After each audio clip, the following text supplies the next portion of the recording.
¿ok? Entonces, la clase de hoy, bueno, partimos con sistema nervioso central. Hoy vamos a llegar hasta la mitad y el día viernes continuamos y la terminamos, ¿ok? Entonces, hay muchas cosas de qué hablar. La programación, una de las primeras programaciones que yo tuve de la carrera, creo del año 2018 puede ser, contemplaba otros contenidos y yo los modifiqué un poco en base a lo que realmente ven en el área clínica y es por eso que yo reformulé un poquito el tema. Y es por eso que si ustedes, a quienes han impreso, les pido disculpas, a quienes han impreso el documento completo, que era amplio, ¿cierto? Aparecía acá abajo después de hipnóticos antipsicóticos, ¿ok? Y si bien es un área muy importante, antipsicóticos no es algo que vayan a ver, por ejemplo, de forma muy común, ¿ok? Sino que es más para pacientes muy, muy específicos, ¿cierto? Que están con tratamiento con especialistas en casos particulares, ¿cierto? Y mientras que el uso de antidepresivos, ansiolíticos e hipnóticos es muy, muy, muy común, por ejemplo, en la atención primaria o en las primeras líneas de la atención secundaria. Así que prefiero mantenerme dentro de ese límite, ¿ok? Y bueno, según cosas que me han ido comentando durante el semestre, sé que hay personas de este grupo que también están, ¿cierto? Tienen relación con algunos de estos fármacos, que igual es bueno tener ideas generales de qué está ocurriendo y qué cosas podrían ser interesantes, ¿cierto? Conocer. Entonces, vamos a partir con una pequeña introducción, ¿cierto? Que vamos a hablar rápidamente de, bueno, todos sabemos que al final nuestro cerebro es quien es este órgano, ¿cierto? Que permite hacer todo esto que aparece, ¿cierto? Que nos permite todas estas redes de comunicación, ¿cierto? Percepción, integración, etcétera. Y gracias a un sistema de codificación que existe en el cual nos permite tener diferentes, digamos, sensaciones, ¿no? Y respuestas frente a un montón de situaciones que están ocurriendo, ¿no? Entonces, de ahí viene el cómo el cerebro entrega esta información, ¿no? Que nos permite generar movimiento, lenguaje, etcétera, etcétera. Entonces, todo esto va a depender no porque el cerebro lo diga, ya, hazlo, no, sino que hay algo que permite que ocurran todo este tipo de acciones, ¿no? Y dentro de ellos hay sustancias que son las que mueven a esta maquinaria. Y aquí es donde encontramos a los neurotransmisores, ¿cierto? ¿Qué son los neurotransmisores? Y yo creo que cuando ustedes hablan de, por ejemplo, cuando les hablaban de fisiología en un inicio, les hablaban o del sistema nervioso autónomo en algún momento, y les hablaban de los diferentes tipos de neurotransmisores que existían, ¿cierto? El que de una forma u otra podían estar involucrados en un montón de respuestas en nuestro organismo y al final se van a dividir en diferentes clases, ¿cierto? Que eh, nos permiten, digamos, generar un sinfín de respuestas. Entonces, dentro de ellos están estos compuestos que tienen una, digamos, son tamaños bastante pequeños, bastante limitados estructuralmente y que permiten generar respuestas, ¿cierto? Estas conductancias, estos movimientos, estos potenciales excitatorios sinápticos, ¿cierto? O presinápticos que se encuentran acá, ¿cierto? Generando estos potenciales postsinápticos o pre, y de una forma u otra son movimientos eléctricos, ¿cierto? Movimientos electrónicos que están relacionados directamente con en espacio y tiempo a la liberación de ciertas sustancias. Entonces aquí vamos a separar los famosos neurotransmisores, los que consideraríamos como clásicos, y aquí tendríamos los de clase 1, que serían las monoaminas conocidas, que de una forma u otra nos han comentado en algún momento de su existencia. Aquí encontramos a la acetilcolina, ¿cierto? Que está relacionada con el sistema nervioso parasimpático, ¿cierto? La dopamina, que está en la red neuronal del cerebro, específicamente de la que vamos a comentar algo ahora, pero en particular era más en antipsicóticos donde se ve. Eh, y bueno, la noradrenalina, como ya saben, relación directa con el sistema nervioso simpático, y ya saben ustedes con respecto a las inervaciones y todos los receptores que conocemos. Así que es muy importante que tengan siempre súper clara esta dualidad, ¿cierto?, que existe entre acetilcolina y noradrenalina, cómo uno hace una cosa y el otro neurotransmisor permite hacer lo contrario. Y por supuesto la serotonina, ¿cierto? Hoy en día mucha gente bromea, que hoy en día la información ha llegado al punto de que se pueden hacer hasta memes con esto, entonces la gente ya hace memes con la dopamina y qué sé yo, la serotonina y un sinfín de historias, y bueno, el rol real de la serotonina cuál es, y eso es lo que vamos a tratar de analizar un poquito ahora. Si es que, perdón, y por otro lado tenemos aminoácidos que también son considerados algunos neurotransmisores que son de clase 2, y dentro de ellos son, digamos, sustancias que tienen tamaños bastante mucho más pequeños, pero que básicamente la gran mayoría de ellos tienen efectos excitatorios en el sistema nervioso, a excepción del GABA, que es el ácido gamma-aminobutírico, que tiene una relación directa con el actuar, ¿cierto?, de estas sustancias depresoras del sistema nervioso central, que es donde más o menos nos vamos a ir adentrando dentro de toda esta clase.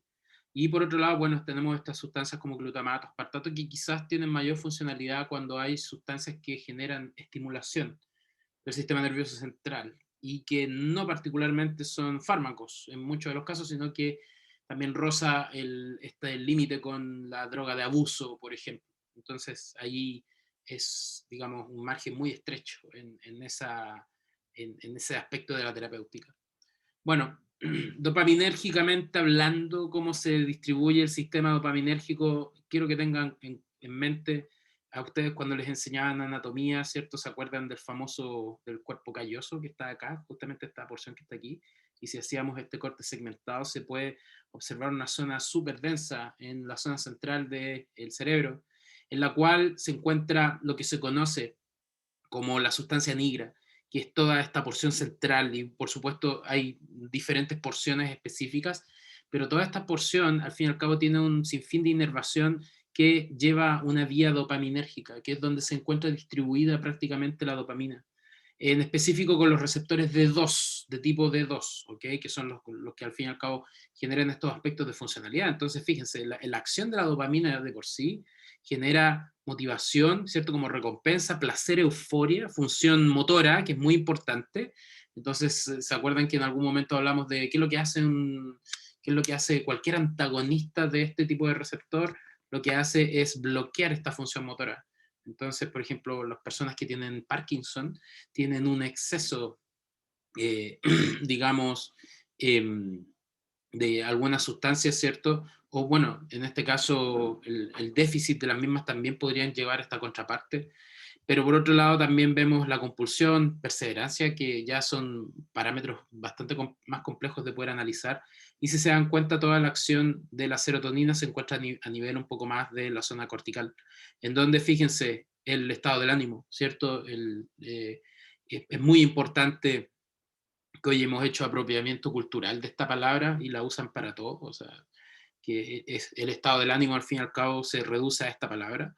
El procesamiento de la memoria es súper importante, el sueño y aspectos cognitivos del comportamiento de una persona.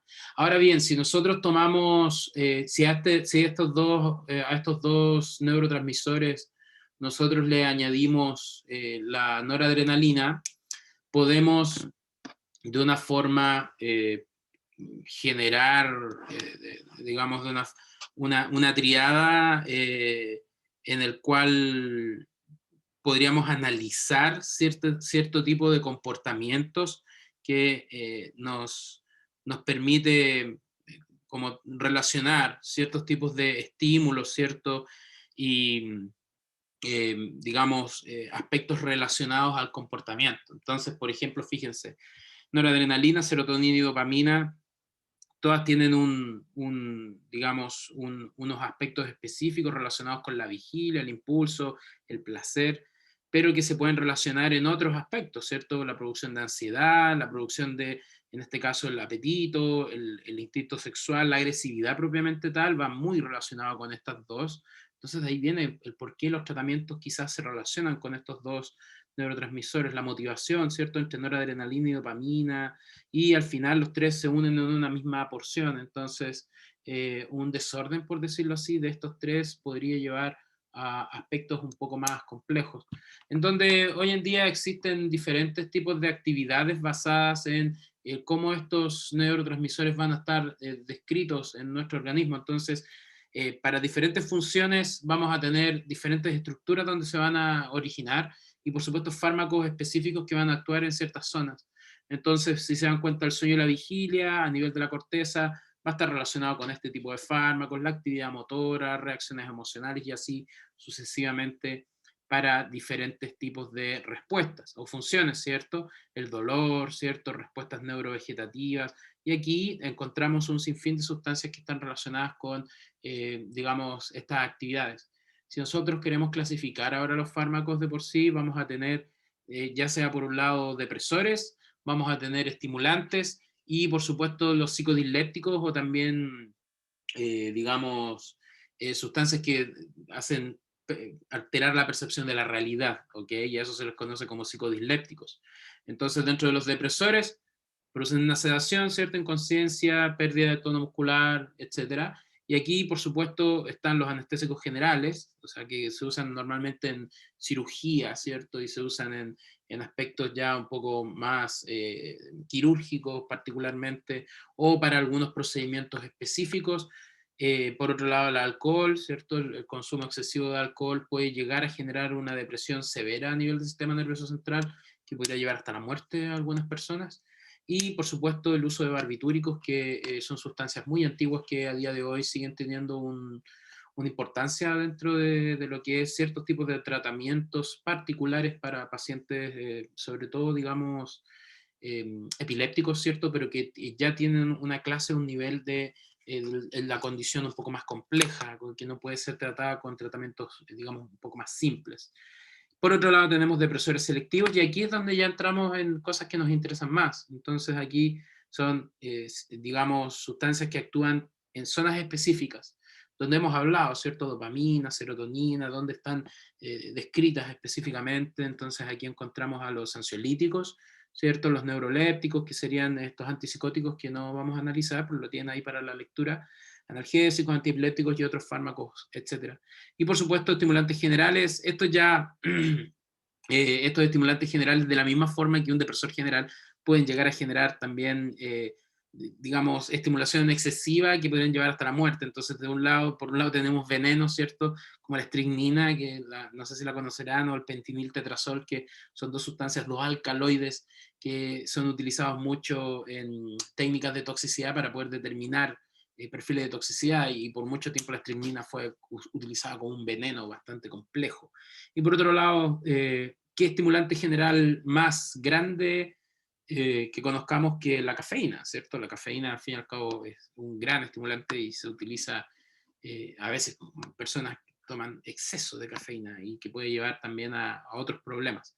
Y de la misma forma que existen de forma general, están los selectivos, donde encontramos sustancias específicas, ¿cierto? Como antidepresivos, anorexígenos, que hoy en día están aún en, en tela de juicio por un sinfín de situaciones, y por supuesto algunos psicoestimulantes, que se diferencian un poquito de los psicodislépticos, porque el psicoestimulante genera, como bien lo dice, una estimulación de todo lo que es el comportamiento digamos, psicológico general, mientras que el psicodisléptico genera alteración de la percepción, o sea, ahí encontramos alucinógenos y un sinfín de otras sustancias, bueno, dentro de ellos los cannabinoides, que en su lado tienen sustancias que permiten la producción de alucinógenos, de alucinaciones, ¿cierto?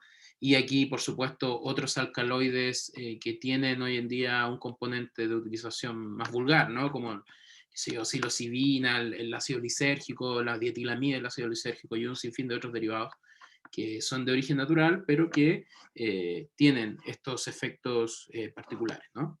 Bueno, características que hay entonces para poder ir ya comenzando con la clase es de que estos fármacos pueden estar generando efectos aditivos, ¿cierto?, con el estado fisiológico previo. Esto es muy importante porque por lógica no se le deberían administrar fármacos antidepresivos, ¿cierto? O ansiolíticos a personas que quizás no los necesitan, y eso también suele ser hoy día un gran tema de discusión.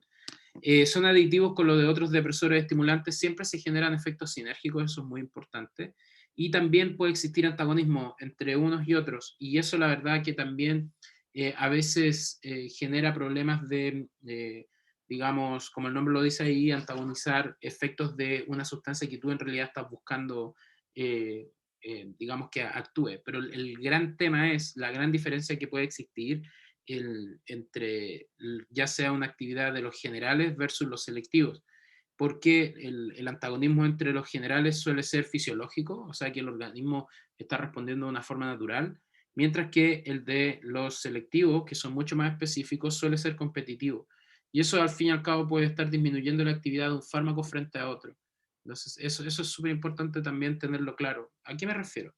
Por ejemplo, si yo estoy tomando una pastilla para dormir, ¿cierto? Un medicamento, un hipnótico, ¿cierto? Y me tomo ese hipnótico y después me tomo 2 tazas de café. Entonces voy a tener sustancias específicas que van a estar interaccionando y pueden antagonizar estos efectos. A eso se define básicamente. Bueno, la estimulación aguda se guía normalmente por depresión, eso es muy importante que lo tengan claro, y el ejemplo clásico, ¿cierto?, es el consumo de alcohol.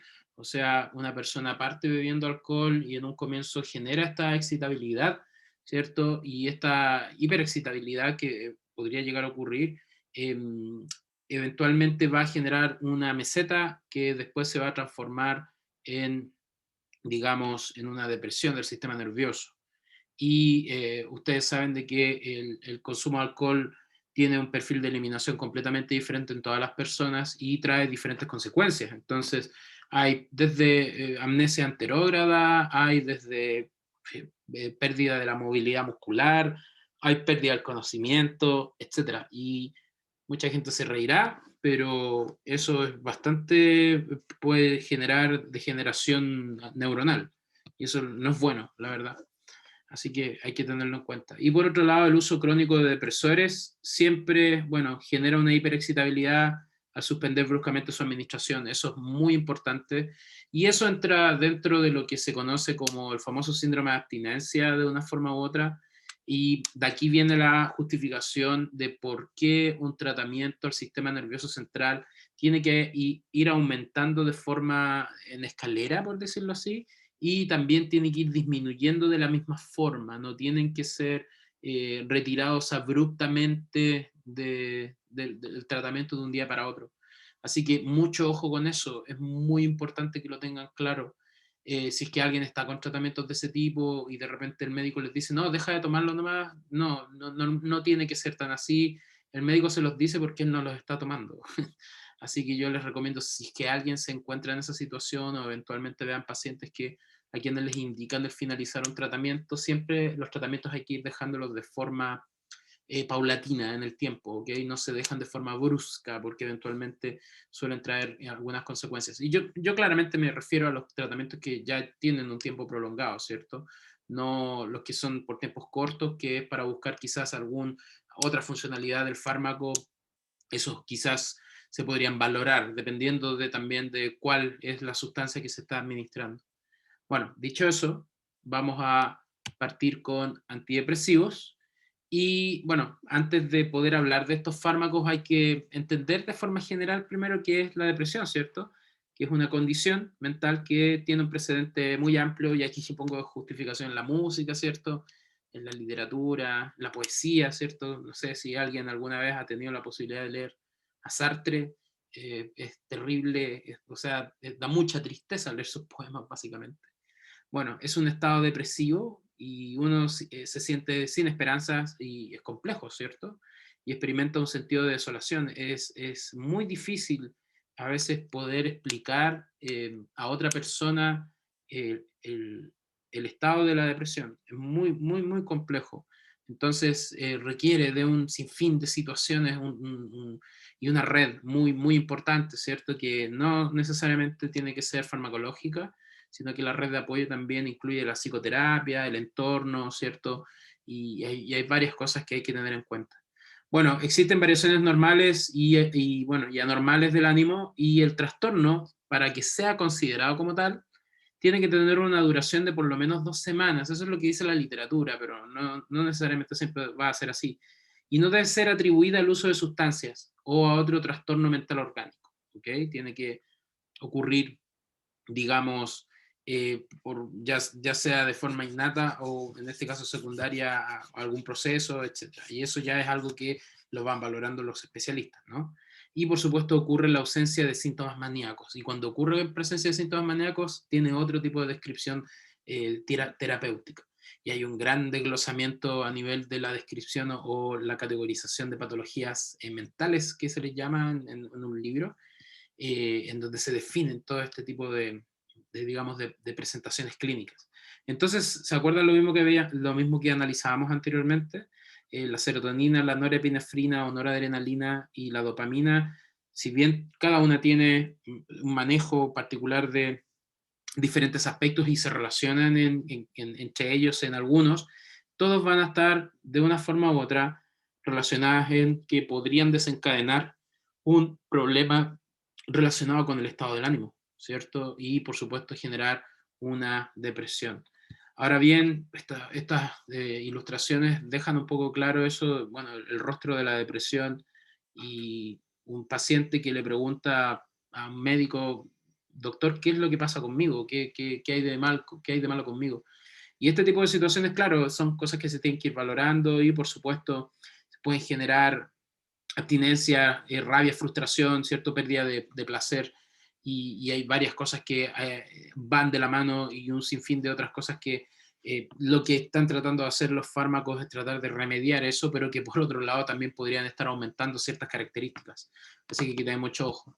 Bueno, los antidepresivos que existen hoy en día particularmente no se distinguen por su eficacia y sus efectos adversos. Eso quiere decir de que se comienza un tratamiento con ellos y hay que esperar por un tiempo determinado para que el cuerpo recién empiece a manifestar un efecto terapéutico. Y a esto como promedio se le llaman unas 6 semanas, un poco más de un mes.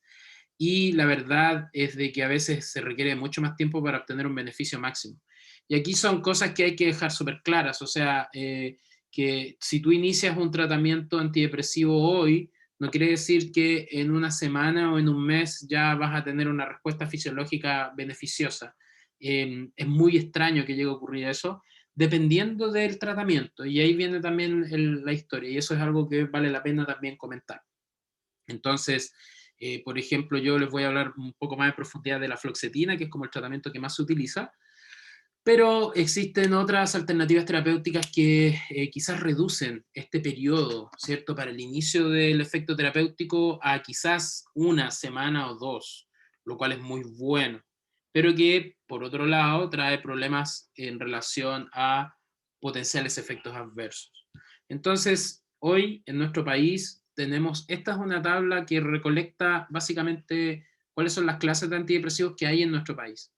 Y hay, si se dan cuenta, clases, hay muchas, hay un sinfín de diferentes clases que actúan, si se dan cuenta, casi todos con la triada. Esta triada que es noradrenalina, serotonina, bueno, inhibidores selectivos de la recaptación de noradrenalina, selectivos de la recaptación de serotonina, inhibidor de la recaptación de noradrenalina y serotonina, que son mixtos, ¿cierto? Noradrenalina y dopamina, moduladores de serotonina, antagonistas específicos de receptores de serotonina, antagonistas relacionados con noradrenalina y también con serotonina, inhibidores de la monoaminoxidasa que afectan a dopamina, serotonina y noradrenalina.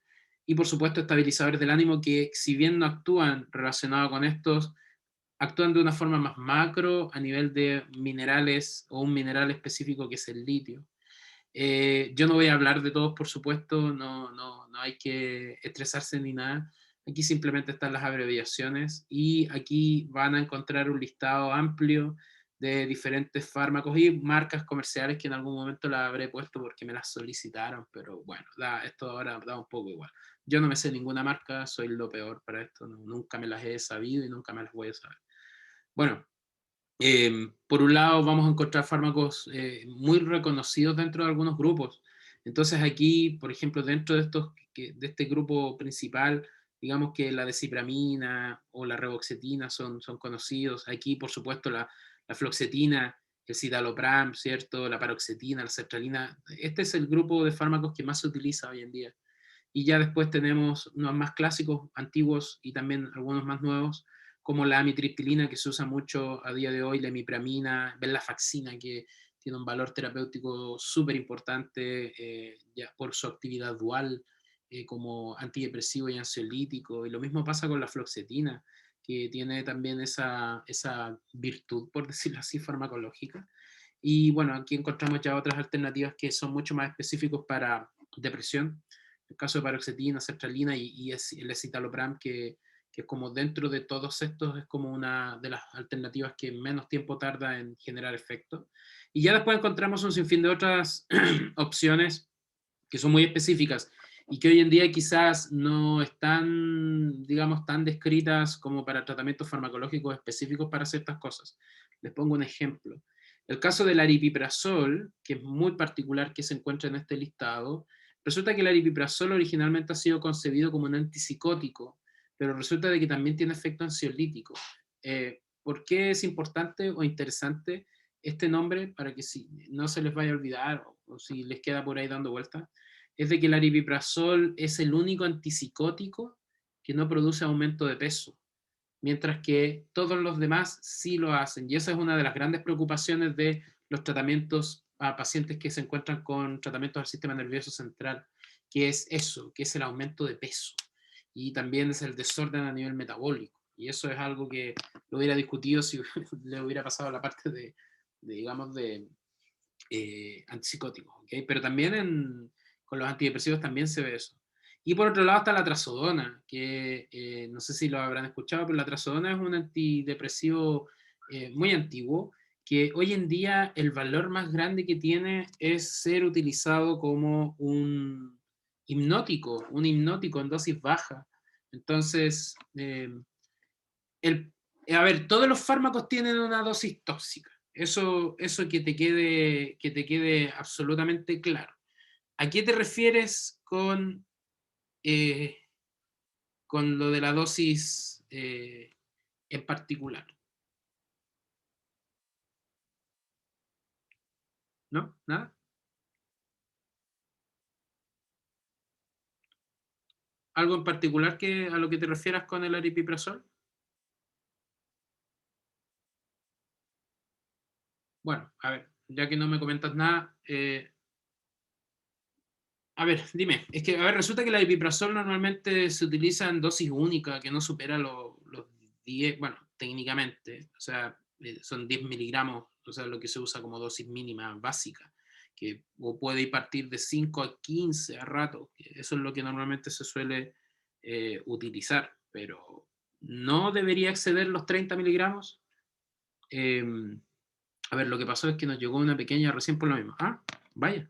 Bueno, resulta de que las dosis va a depender, porque resulta que el aripiprazol tiene diferentes dosificaciones para diferentes poblaciones, ¿ok? Entonces, por ejemplo, el aripiprazol no deberías exceder 30 miligramos, o sea, el rango de actividad de 10 a 30 miligramos al día, ¿ok? O sea, dosis mayores de eso ya es más complejo y también hay que valorar por qué se está tratando. Porque normalmente se puede utilizar para pacientes con esquizofrenia, por un lado, ¿cierto? Trastorno bipolar también. Y normalmente la clasificación del fármaco para pacientes, por ejemplo, menores de edad, o digamos una población más pequeña, también tiene limitaciones de dosificación que no deberían superar los 30 miligramos. ¿Y qué es lo que pasa? Normalmente hoy en día los adolescentes suelen, a ver, un adolescente hoy en día, yo veo niños de 15, niñas de 15, niños de 14 que pareciera que tuviesen 20 años y es inmediatamente hace de que las dosis ya tenga que ser calculada como si fuesen adultos. Entonces, eso, la verdad es, complica un poco el tema. ¿Qué es lo que podría llegar a ocurrir si es que se supera, por ejemplo, la dosis digamos, máxima del aripiprazol? A ver, lo que se tiene que controlar a nivel son los datos hepáticos porque puede llegar a generar una insuficiencia hepática.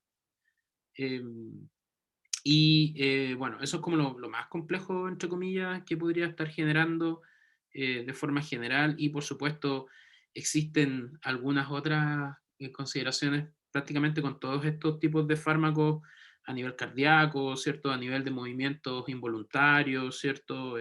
Problemas cardiovasculares. Algo que no se nombra mucho, sobre todo con estos fármacos, que pueden producir un famoso síndrome que se llama el síndrome neuroléptico maligno, o también otros síntomas extrapiramidales, ¿cierto? Que podrían ser complicados, convulsiones, etcétera. Entonces, eso va a depender del grado de toxicidad o sea, al cual haya llegado esa persona. Eh, Todo es valorable y, bueno, eh, alteraciones cerebrovasculares, o sea, hay varias cosas que se podrían analizar. Si quieres hablar al respecto después, pues nada, lo conversamos y me cuentas un poco de cómo es la historia, un poco de lo que cuentas de esa pequeña que dices que estuvo justamente con ese tratamiento. Eh, bueno, disculpen que estoy un poco congestionado. Eh, no tengo COVID ni nada, más mal, sino que es un resfrío común. Bueno, entonces esta tabla define un poquito eso que les comento, y bueno, no quiero entrar en mucho detalle con esto, sino que es más bien que tengan claro de que todos estos fármacos se van a estar liberando y van a estar dando vuelta por este espacio intersináptico. Y existen hoy en día un sinfín, como pueden observar, diferentes familias de fármacos, como se los mostraba en la tabla anterior, y que todos tienen diferentes actividades, ¿cierto? Que van a estar actuando a nivel de la serotonina, ¿cierto? La noradrenalina, pero algo muy importante, que la mayoría de estos actúan inhibiendo sistemas de recaptación. ¿Qué quiere decir? De que digamos, el neurotransmisor sale, ¿ok? Digamos acá, por ejemplo, fíjense, este triangulito es norepinefrina. Norepinefrina sale y resulta de que hay algunas, digamos, proteínas que permiten el reingreso de la misma a la misma neurona de donde salió. Entonces, a esas, digamos, ahí es donde actúan muchos de estos fármacos, sino que no actúan directamente sobre otros receptores, sino que sobre sus propios autorreceptores. Entonces, de ahí viene un poco la historia de cómo funcionan y, y las lógicas detrás digamos, de la utilización de ciertos fármacos en particular. Bueno, yo no quiero profundizar mucho en esto porque esto es un mundo, la verdad, y puede llegar a ser bastante complejo si lo vemos, si lo tratamos de ir profundizando en el aspecto de la neurofarmacología. Yo voy a ir Profe, separando, ¿sí? disculpe, solamente para ver si lo entiendo bien, así como a grandes rasgos. Entonces, la disminución eh, entre medio de los botones pre y postsinápticos de cualquiera de los tres neurotransmisores, la noradrenalina, serotonina o la monoaminoxidasa, puede generar depresión.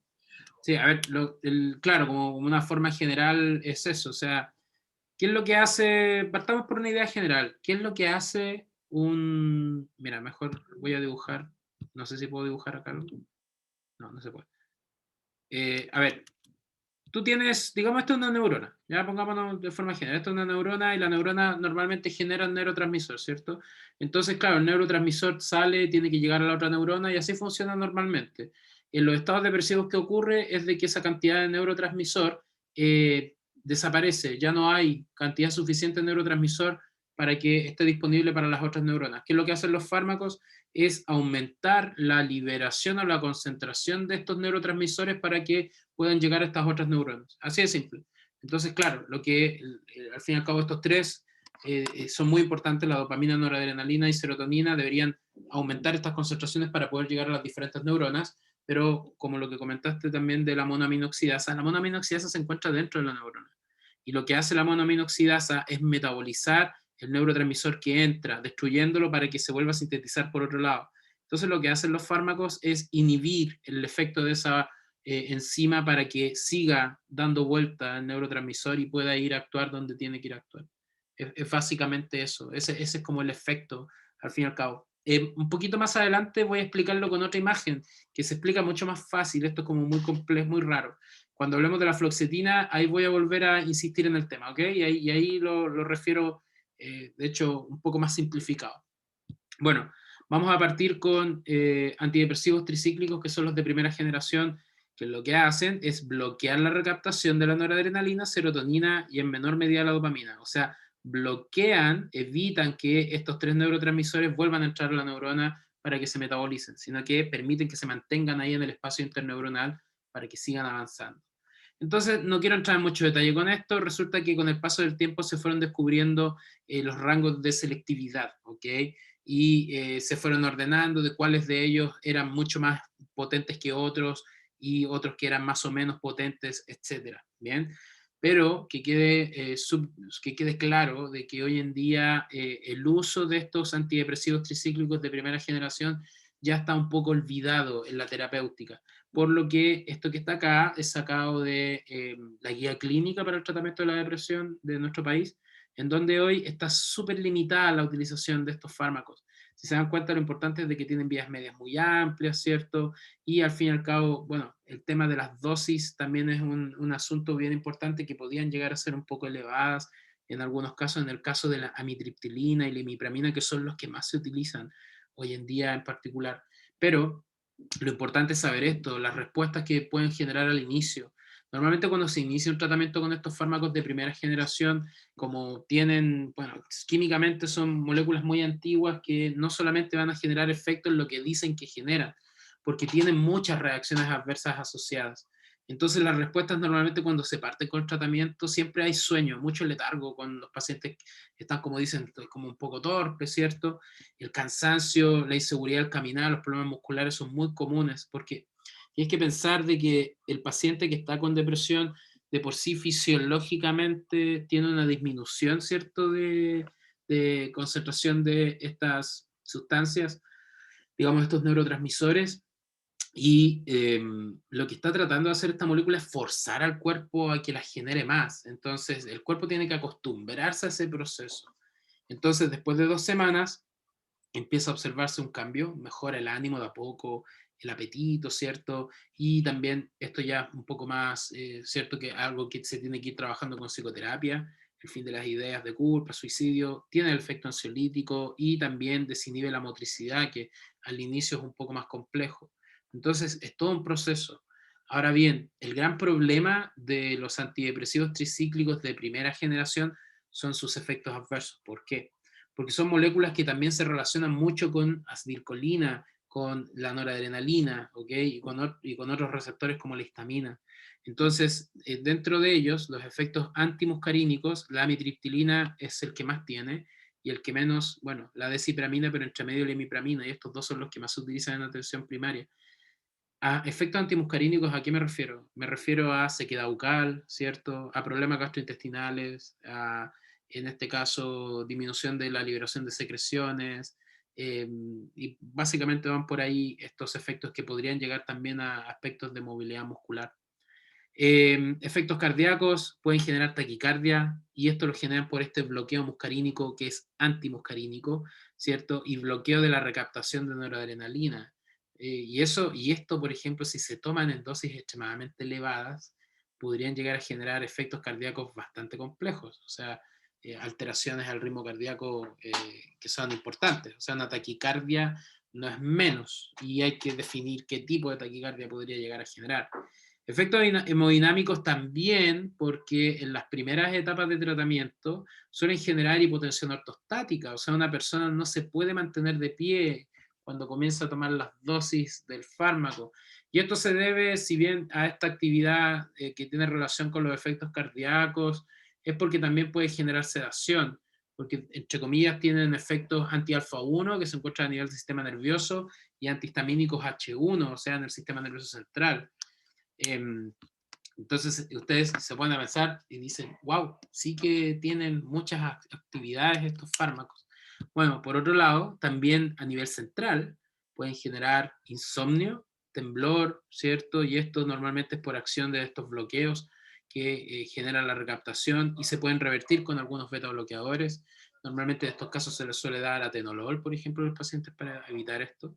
Y por otro lado, la actividad sexual alterada, disminución de la libido. Esto ocurre prácticamente con la mayoría de estos fármacos. Pueden generar impotencia, anorgasmia, eyaculación retardada, y por supuesto aquí viene una de las situaciones que, a ver, esto es complejo por un lado, porque una persona que está con problemas del ánimo, del estado del ánimo, lo que menos quiere quizás es aumentar de peso, porque claramente eso podría afectarle también su estado del ánimo, ¿no? Entonces, eso es un gran problema que suelen traer a veces estos tratamientos, porque, bueno, aumenta mucho la apetencia de carbohidratos, sobre todo estos tratamientos, por antagonismo de dopamina, serotonina y el bloqueo histamínico H1. Entonces, hay que tener muchas preocupaciones ahí en particular. Una cosa que ustedes van a ver es de que cuando ustedes estén tratando a sus pacientes, ¿cierto? Por control de cualquier tipo, cardiovascular o si están dentro del programa de salud mental, es de que particularmente todos estos pacientes van a estar con polifarmacia, van a estar con otros tratamientos. Y la mayoría de estos pacientes van a ser ya adultos, por supuesto, en su gran mayoría, van a estar con tratamientos casi todos cardiovasculares, que de una forma u otra van a poder verse afectos por estos tratamientos. Entonces es súper importante tenerlo en cuenta. Interacciones clásicas, habíamos dicho que pueden potenciarse ciertos efectos, ¿cierto? Porque este tipo de fármacos, así como cualquier depresor, pueden potenciar el efecto del alcohol, ¿cierto? Sedantes, aminas biógenas que podrían encontrarse en alimentos, ¿cierto? Medicamentos antiparkinsonianos, antipsicóticos, y por supuesto podrían existir interacciones con cigarrillos que permiten o reducen el nivel de los antidepresivos tricíclicos y reducen también el nivel plasmático de los anticonceptivos, sobre todo de los métodos combinados, que contienen levonorgestrel o etinilestradiol, que hoy en día está bastante conocido. Entonces también hay que tener cuidado en ese tipo de, digamos, tratamientos o tienen que ser bien vistos o bien indicados por el médico. Esto es sacado de un libro que venía el artículo, lo quité, porque esto era lo que más importaba. Resulta de que estas son las complicaciones más comunes que tienen los antidepresivos por una sobredosis. Pueden llegar a afectar a nivel cardiovascular, pero de forma brutal, o sea, generar estas taquicardias, ¿cierto?, por prolongaciones de todos los segmentos del electrocardiograma, y si se dan cuenta, pueden llegar hasta generar una sístole, una fibrilación ventricular, lo cual es muy grave. El sistema nervioso central, bueno, fíjense, mareo, coma, convulsiones, síntomas piramidales, ¿cierto? Rigidez, delirio, etcétera. Y por supuesto, efectos anticolinérgicos que les comentaba, boca seca, visión borrosa, pupilas dilatadas, ¿cierto? Retención urinaria es como una de las más comunes que suele ocurrir en pacientes muy adultos. En pacientes adultos, adultos mayores sobre todo, en pacientes adultos, digamos, de edad media, por decirlo así, la sequedad bucal es muy común. No sé si han visto, a ver, es que esto parece como chiste, pero en realidad lo es como una depicción súper chistosa de cómo actúa un fármaco anticolinérgico. No sé si vieron esta película del Jim Carrey donde se llama Irene, yo y mi otro yo, que era un policía que tenía una doble personalidad y su doble personalidad era Hank y él era Charlie y Hank era como el tipo, como el bipolar o una cosa así. Bueno, resulta de que en una parte el tipo está tomando medicamento y la boca se le seca, se le pone blanca porque necesita beber agua. Y eso es algo muy común que generan estos fármacos. Bueno, fumar disminuye la efectividad de los anticonceptivos hormonales, sí, podría llegar a hacerlo si es que se fuma en exceso. Exceso, o sea, estamos hablando de personas que pueden llegar a fumar, qué sé yo, 3 cigarrillos, 4 cigarrillos, 5 al día, y que se encuentra en constante consumo de... Hay que siempre tener en cuenta eso. Ustedes van a encontrar mucho en la literatura, afecta el alcohol, afecta el alcohol, o los antibióticos o estos fármacos no se pueden beber con alcohol, o no se puede consumir tal cosa. Siempre tienen que pensar de que todas estas reacciones o interacciones siempre son llevadas a la máxima. Entonces, claramente no te vas a beber el antidepresivo con alcohol, ¿cierto? Hablo en general de los antidepresivos tricíclicos, en general, o sea, sí, de las dos, porque se relacionan las dos. Así que sí, una persona que está con depresión se puede curar sin tomar esos medicamentos. Wow, es una buena pregunta. Es que yo creo que ahí hay ciertos grados de valoración. Yo no soy un experto en eso. Yo sé de psicofarmacología, pero claramente aquí el especialista, ¿cierto? El psiquiatra, y en este caso el apoyo psicológico, es muy importante. Yo personalmente conozco gente que gracias a la psicoterapia o sea, ha partido con tratamiento porque inicialmente se parten con crisis y las crisis tú no las puedes curar simplemente con una conversación o con un cambio en ese sistema. Se requiere un golpe fuerte, en este caso que podría ser farmacológico.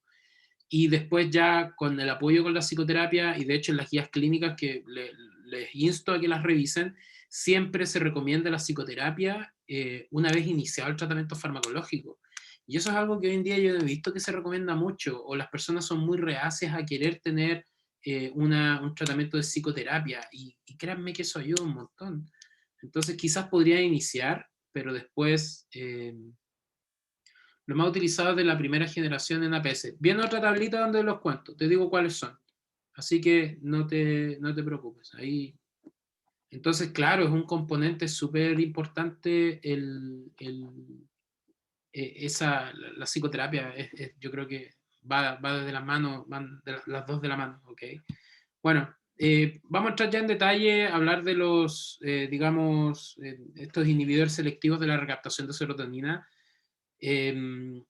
porque estos son los más utilizados hoy en día. Acá están las estructuras químicas, olvídense de eso, yo las pongo porque a mí me fascina ver estas cosas, o sea, yo alucino con esto porque trabajé tantos años sintetizando moléculas así que me gustan siempre. De hecho, mi especialidad es en farmacoquímica, o sea, mi doctorado, una de las partes es eso, entonces por eso siempre que vean estructuras dirán, ah, el profe está loco.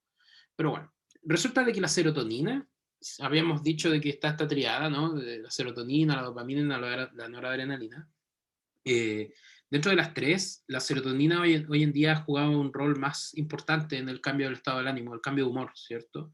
Y estos fármacos, esta familia, normalmente hoy en día tienen una amplitud de utilización que es bastante buena, porque sirven para el tratamiento de la depresión, para el desorden obsesivo compulsivo, ¿cierto? Para las TOC, que hay muchas personas que las tienen. Yo las tengo, yo creo que más de alguien del curso tendrá sus TOC. Yo admito que tengo las mías, pero bueno, así funciona. Y cuando se comparan en particular estos tratamientos con los antidepresivos tricíclicos, estos son mucho más seguros y poseen menores efectos adversos.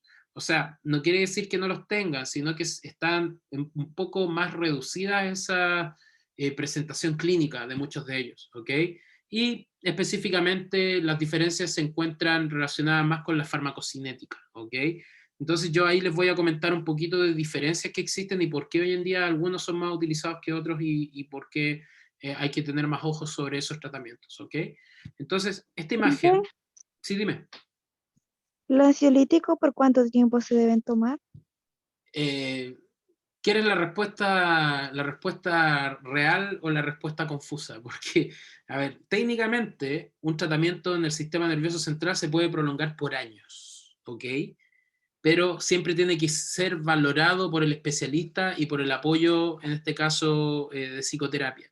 Entonces hay personas que tienen un tratamiento por 6 meses, así como hay otras que lo tienen que tener por 3 años. Entonces es variable, es súper variable y va a depender del paciente. O sea, no quiere decir de que si a mí me dan, no sé, una benzodiazepina hoy para un tratamiento de una ansiedad, probablemente yo la deje de usar en 2 meses, no sé, o quién sabe, la tengo que usar por 2 años. ¿Me entiendes? Es muy variable el perfil de tratamiento. Normalmente, para que lo tengas en cuenta, eso sí, siempre que se parte un tratamiento farmacológico, siempre se parte primero con el tiempo de un mes. 1, 2, 3 meses. Esos suelen ser los primeros 3 meses de inicio de terapia. Después, esos se pueden convertir en 6, después esos en 9 y después en 12. Y ahí es donde está el primer año de tratamiento. ¿Ok? Entonces normalmente los primeros esquemas de tratamiento suelen ser por 3 meses. ¿Ok? Eso es como se inicia, pero no hay como un descrito por cuánto tiempo se tiene que dar, porque eso depende de cómo el paciente va evolucionando. Esto no es como una infección respiratoria. La infección respiratoria debería irse, ¿cierto? Una infección bacteriana, ¿no? Que tú matas la bacteria y desaparece. Y, dejas de tomar el medicamento porque ya no está. Aquí estamos hablando del sistema nervioso y el sistema nervioso es impredecible. Entonces, aquí nos ponemos a hablar de otras cosas, de la vida, hablamos de la vida y al final terminas tratando de entender cómo ocurren este tipo de situaciones. Pero eso, no te puedo dar una respuesta. Yo por lo menos con todos los amigos que conozco, amigos médicos, tengo un amigo psiquiatra, y siempre terminamos discutiendo estas cosas y al final, pues, no llegamos a nada, porque no llegamos a nada. Vale, profe. Dime. Y le podría preguntar otra cosa más, pero como más personal. ¿Relacionada con la clase, con esto, con los fármacos? Sí, con los fármacos. Claro, cuéntame. Yo tomo ansiolítico, pero tomo 2 veces al día, por lo que Ya, me dio el doctor. ya, Entonces me dijo que lo fuera dejando de a poco cuando yo sintiera que fuera el momento. ok, Pero me dijo, me tienes que dejar el de que tomas en la mañana.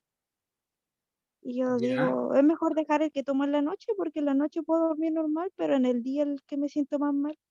Ah, ya, es que eso, Entonces, a ver, tiene sentido en el aspecto de que al final tú tienes que ir valorando cómo tú te sientes, ¿ok? O sea, si, mira, que puedas dormir, conciliar el sueño por ti sola es muy bueno, ¿ok? Es extremadamente bueno, ¿ya? Porque ese es uno de los grandes problemas que existe con la ansiedad o con algún, digamos, problema similar.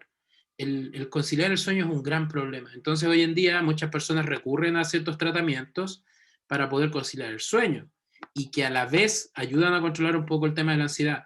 Si es que para ti te hace mucho mejor y te hace sentir bien o sigues necesitando el fármaco que es el de la dosis de la mañana, sigue tomándolo, que no pasa nada.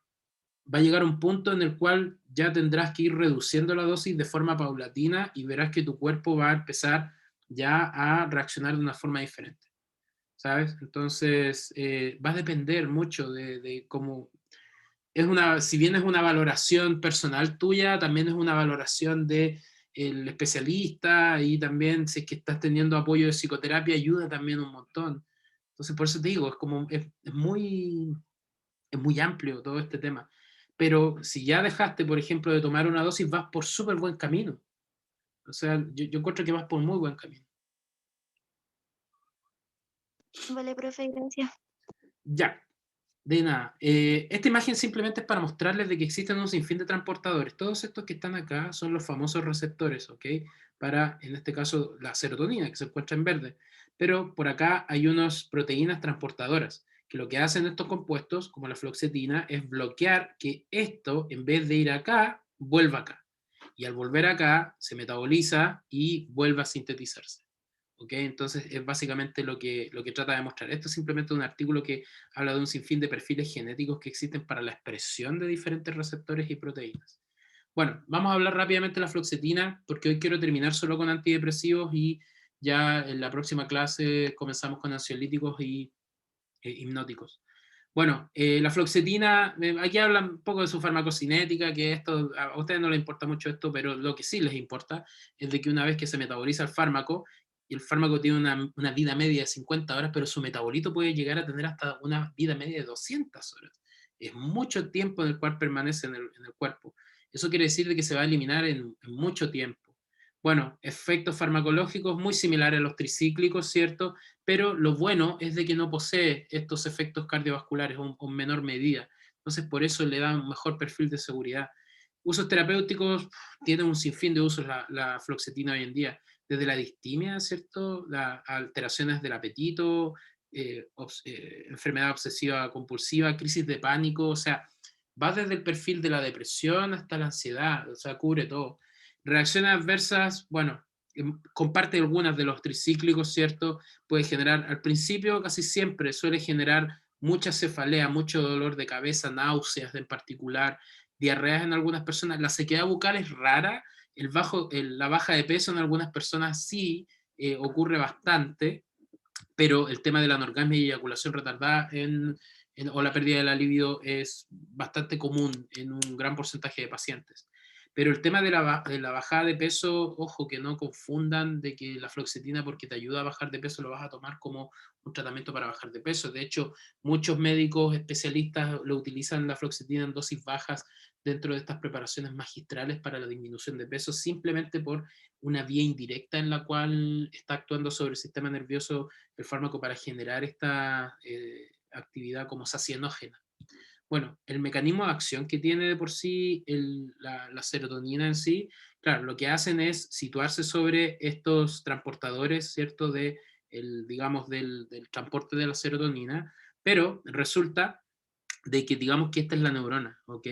Y si es que yo estoy aumentando la cantidad de serotonina cuando bloqueo esto, toda esa serotonina va a quedar dando vuelta y tiene que hacer algo. resulta de que la neurona va a empezar a expresar un receptor, que es el receptor 5-HT1A, y al empezar a expresar este receptor, más serotonina va a empezar a recircular, por decirlo así. Y de esa forma, la cantidad de serotonina va a poder ir llegando a los receptores donde es necesario. Esta es la justificación, y para que ocurra todo este proceso, estamos hablando de aproximadamente 2 semanas. Y esta es como la justificación de por qué se requieren aproximadamente 2 semanas de inicio de tratamiento como para poder decir que la fluoxetina recién va a comenzar a hacer efecto. ¿Ok? Es porque el cuerpo tiene, las neuronas tienen que acostumbrarse, por decirlo así, a la expresión o a estas concentraciones aumentadas de serotonina para que se empiecen a generar más receptores para que ésta pueda ser captada. Bueno, la fluoxetina, como les decía, tiene una vida media muy larga, entonces la mayoría de los inhibidores, ¿cierto?, es de un día su vida media, mientras que la fluoxetina puede ir hasta de 4 días y su metabolito principal puede llegar hasta 15 días en tu organismo, que es bastante. Entonces eso lo convierte en un fármaco muy específico de esta selectividad que tiene este fármaco. Si es que hacemos una comparación y esta tabla, claro, dirán, profe, ¿qué onda con la tabla?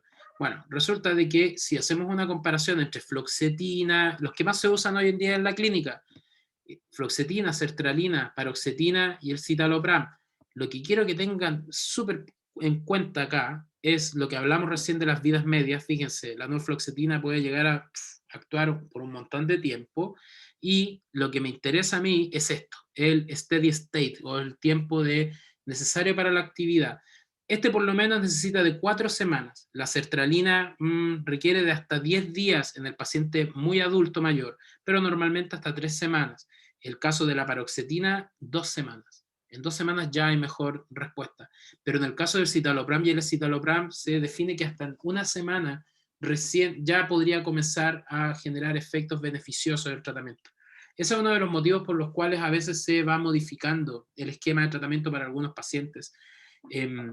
Y es súper importante tenerlo en cuenta. No estoy diciendo que la fluoxetina sea mala, no, solo se tarda un poco más, pero genera un súper buen efecto farmacológico. Esto es sacado directamente de la guía clínica de tratamiento del ministerio, en donde, importante, cada uno de ellos viene descrito con sus dosis, digamos, de las dosis diarias en rango. El citalopram puede llegar hasta 40 miligramos, ¿cierto? Sus efectos adversos principales e interacciones particulares que pueda tener. La mayoría de ellos pueden interaccionar con el citocromo, y eso hay que tenerlo súper en cuenta. Caso particular, el del escitalopram se usa en dosis mucho menores, pero genera mucha mejor efectividad que el citalopram en el periodo de mantener esta dosis que se requiere del fármaco para poder tener esta actividad. Bueno, en el caso de la fluoxetina, lo que de dosis preferente suelen ser 20 miligramos, que como pueden observar su vida media es bastante amplia, y por otro lado la paroxetina tiene una vida media de un día, hasta 50 miligramos, y sertralina, dentro de todos estos, es el que se puede administrar en dosis más elevadas. Y esto es uno que hoy en día se usa mucho, la sertralina.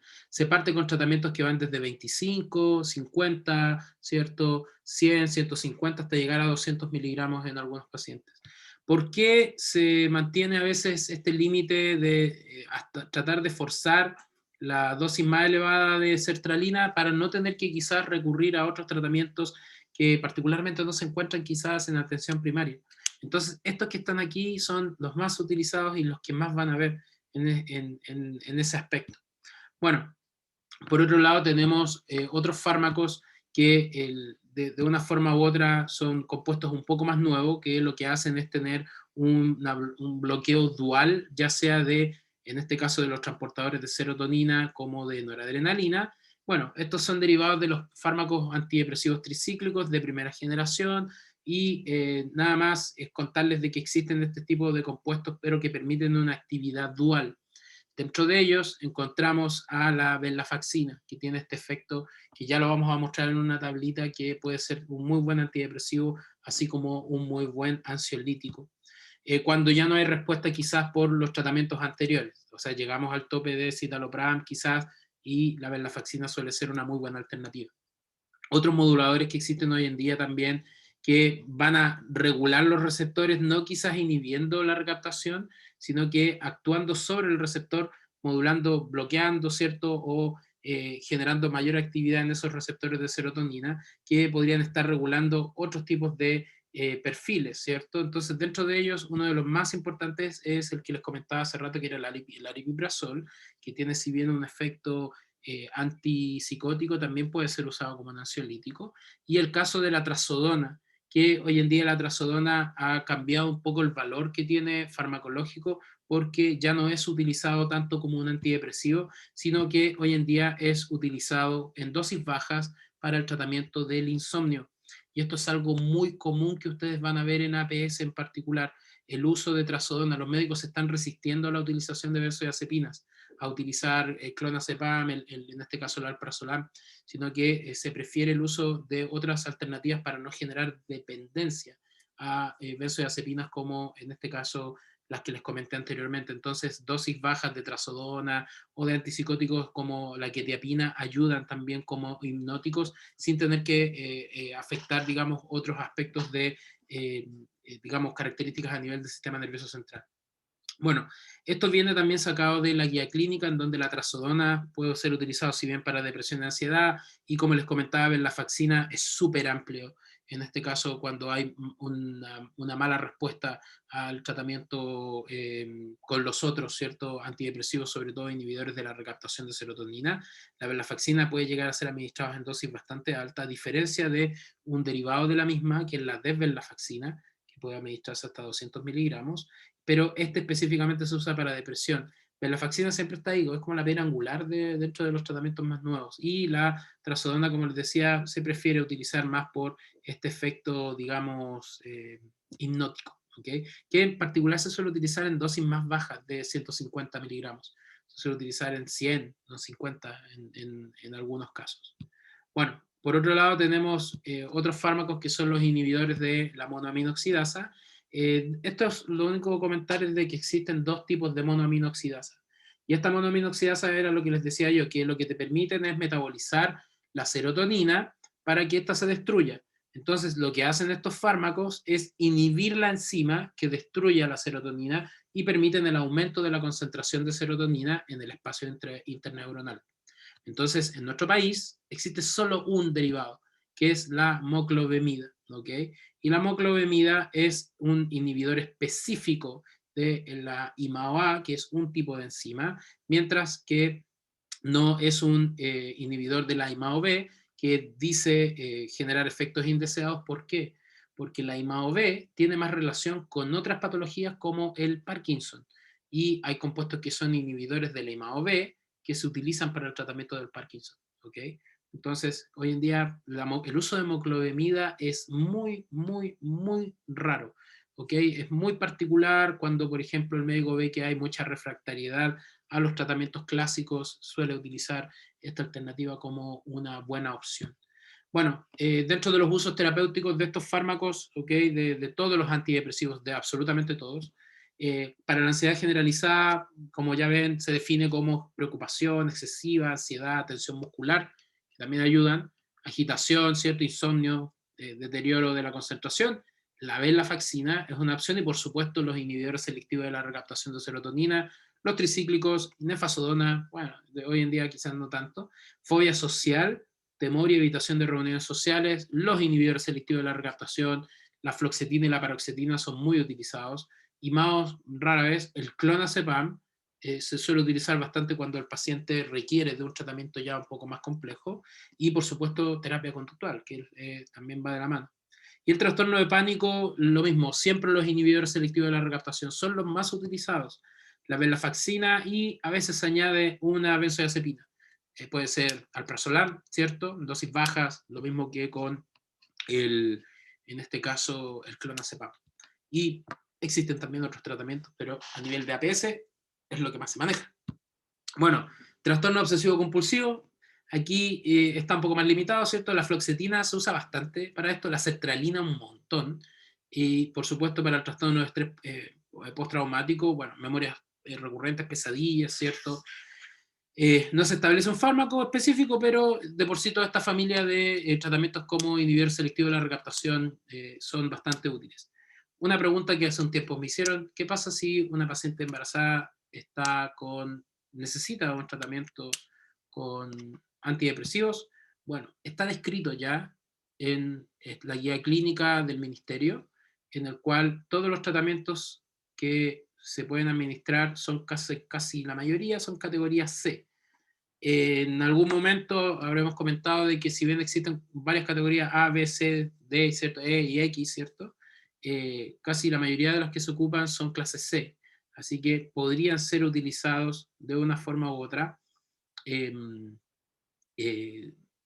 siempre y cuando sean controlados por parte del médico, ¿cierto? Entonces hay que tener mucho ojo, sobre todo, bueno, con el tema de la lactancia no hay información en muchos de los casos con esta administración, entonces eso tiene que ser consultado directamente con el tratante.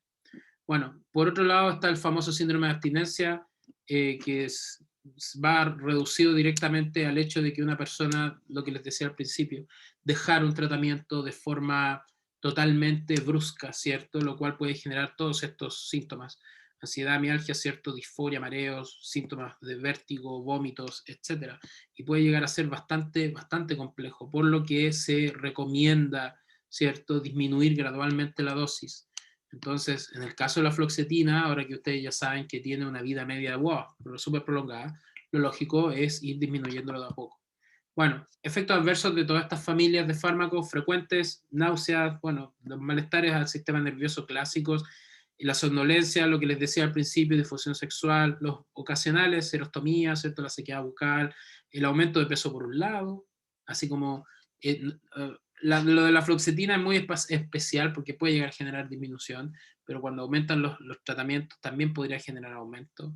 Bueno, alopecia, esto también es muy recurrente, por ejemplo, con el tratamiento con sertralina, suele generar bastante alopecia, que es muy común, pero una vez que se deja el tratamiento, el pelo vuelve a crecer, así que en ese aspecto hay que tener tranquilidad por si a alguien le llega a ocurrir o si conoce a alguien y que le recomiende eso.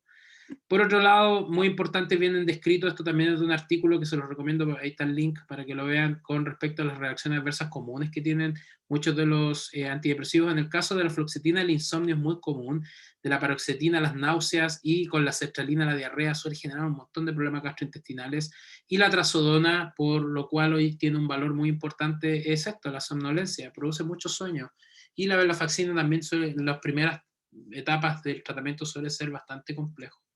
¿Y qué es lo que pasa cuando una persona está tomando antidepresivos, ¿cierto? Y quizás tiene 2 o 3 tratamientos a la vez que pueden generar lo mismo o potenciar lo mismo?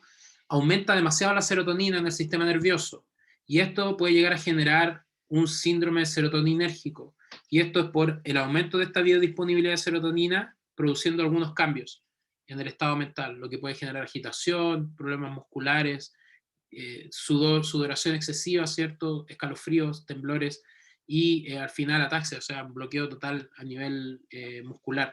Y hay que tener mucho ojo con esto, porque estos suelen ser algunos de los casos que potencialmente, lo que comentaban anteriormente, una persona que se intoxica o que está con el consumo excesivo de... Eso también a qué se debe, a cuando se asocian ciertos tratamientos con los antidepresivos que la persona está tomando.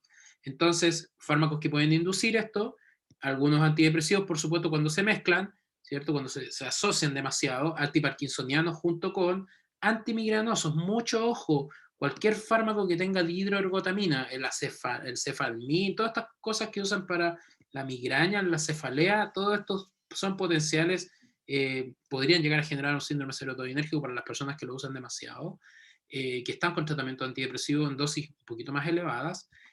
Drogas ilegales, claramente, porque casi todas son alcaloides y tienen derivados de la serotonina, y algunos otros fármacos, ¿cierto?, como casi todos tienen estos tipos de efectos. Por aquí aparece el hipérico, que esta es la hierba de San Juan, así que también hay que tener mucho ojo. Y por supuesto otras sustancias como, bueno, el tramadol, que también se sabe que tiene un efecto modulador de serotonina y noradrenalina, la morfina, la petidina también, entonces hay que tener mucho ojo con eso. Si nosotros tuviéramos que hacer un posicionamiento espacial de cómo nosotros clasificaríamos ciertos antidepresivos, que a la vez pueden ser ansiolíticos por su efecto sedante versus estimulante, tenemos esto, y ya para ir terminando, nosotros podríamos decir, dentro de los antidepresivos, que hay algunos que son muy sedantes, otros que son mucho más ligeros, estimulantes bastante intensos, dentro de ahí la venlafaxina siempre gana, y estimulantes ligeros. Por eso estos dos son muy utilizados hoy en día en la clínica. Y la verdad que el valor que tiene el uso de fluoxetina y sertralina en tratamientos prolongados en el tiempo, en conjunto con psicoterapia, da muy buenos resultados. Entonces, yo siempre a todo el mundo les comento de que si es que tienen la posibilidad de hacer psicoterapia, háganlo. Es súper importante, no hay que tener vergüenza, no hay que tener ni nada al respecto, es una ayuda, es algo que fortalece al fin y al cabo bastante. Bueno, el efecto de los antidepresivos, lo que les decía con respecto al aumento del peso, que es muy interesante comentarlo esto, resulta de que si llegaran a conocer a alguien o si que llegan a estar con tratamiento con inhibidores selectivos de la recaptación de serotonina, el aumento de peso no es muy normal, pero por ejemplo, en el caso particular de la venlafaxina, no suele tener efectos en el aumento de peso, mientras que quizás la paroxetina podría, en términos a largo plazo, sí generar, y bueno, en el caso de los tricíclicos podrían a largo plazo generar aumento. Aquí no es tan evidente, pero en el caso, por ejemplo, de, por ejemplo, los antipsicóticos, ahí sí existen y de hecho están descritos un montón de aspectos digamos, de alteración metabólica en todos esos pacientes. Se hacen diabéticos, aumentan con hipertrigliceridemia, resistencia a la insulina, es súper complejo para ese tipo de pacientes. Así que mucho ojo. Eh, yo tengo parasitiado 4 años. Ya, a ver, bueno, tú me habías dicho que habías estado tratando diferentes tipos de tratamiento. Bueno, el aumento de peso en el corto y mediano plazo podría ser más en comparación con los otros, así que justo te dieron uno de los que potencialmente te hizo aumentar un poco más de peso. Hay que tener mucho ojo con esas cosas también, porque yo sé que también pueden afectar bastante el estado del ánimo. Así que siempre es bueno también asesorarse en ese tipo de aspectos. Bueno, claramente la salud mental es importante, es lo primero, pero sabemos que todo este tipo de cosas también afectan la salud mental, así que hay mucho ojo. Y vamos, que se puede. Bastián, estás joven, vamos, baja ese peso que te hizo aumentar la paroxetina. No, y es verdad, estás joven, así que aprovecha. Bueno, y ya para rematar, simplemente comentarles, dentro de los estabilizadores del ánimo está el litio, y el litio es un mineral, y ya está. Es un mineral que está ahí, ¿cierto? Resulta de que se usa mucho en los tratamientos de la manía y está ligado directamente con unas rutas de transducción de señales, que es por supresión de una señalización de inositol trifosfato e inhibe una quinasa. Y resulta de que, ¿qué es lo que pasa? Ustedes saben de que todo el circuito que hay de movimiento de fosforilación de este inositol que permite el movimiento de calcio por un lado, ¿cierto? Resulta que el litio inhibe todo ese proceso a nivel intracelular. Entonces, bueno, resulta de que penetra al fin y al cabo en el sistema nervioso y al fin y al cabo esa actividad evita esta hiperexcitabilidad del sistema nervioso. Entonces, bueno, se administra por vía oral. El litio es bastante complejo el tratamiento para los pacientes que se encuentran con este fármaco. No deberían dejarlo porque, bueno, va de forma lenta prolongando su liberación y tiene un margen terapéutico muy estrecho, muy, muy poquito. O sea, de 0,6 a 1,2 mil equivalentes por litro es lo que se requiere del fármaco en el organismo.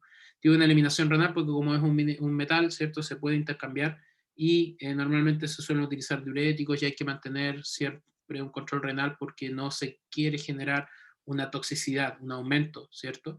Porque esto puede llegar a generar, bueno, deshidratación, la confusión mental es muy complejo.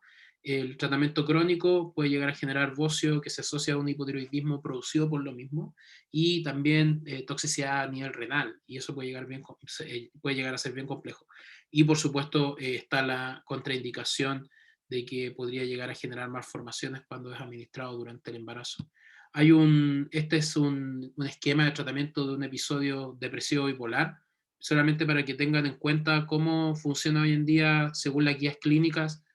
Hay muchos fármacos que están en este esquema que si bien no son muy, digamos, no están descritos acá, es porque son las alternativas nuevas. Entonces hay una evaluación, Fíjense, autoagresión, ¿cierto? Uso de fármacos de primera línea, que ya lo hemos hablado, y si es que no, ya vienen todos estos tratamientos de segunda línea, ¿ok?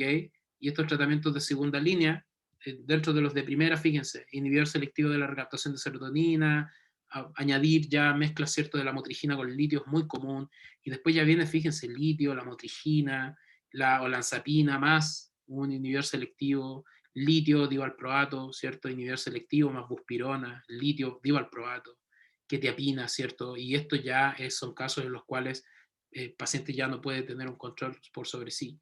Y luego se van cambiando, ¿cierto? Y al final ya la terapia de electroshock, que podría ser en algunos casos la que puede funcionar, pero bueno, más complicado. Y con eso terminamos la clase de hoy. Ya el viernes seguimos con ansiolíticos e hipnóticos. Y esto es un tema súper amplio. Acá hay mucho de qué hablar, lamentablemente por todo este asunto de modificación de programa. Me hubiese gustado haber metido un poquito más de cosas, pero bueno, yo creo que lo dejamos así. Por mi parte, no sé qué hice. Bueno, borré esto, sí. No sé si, no sé si que alguien tiene una duda, alguna pregunta, algo. El viernes continuamos, ¿cierto? Con ansiolíticos e hipnóticos. Yo no me siento muy bien, estoy un poco congestionado. Y bueno, dicho eso,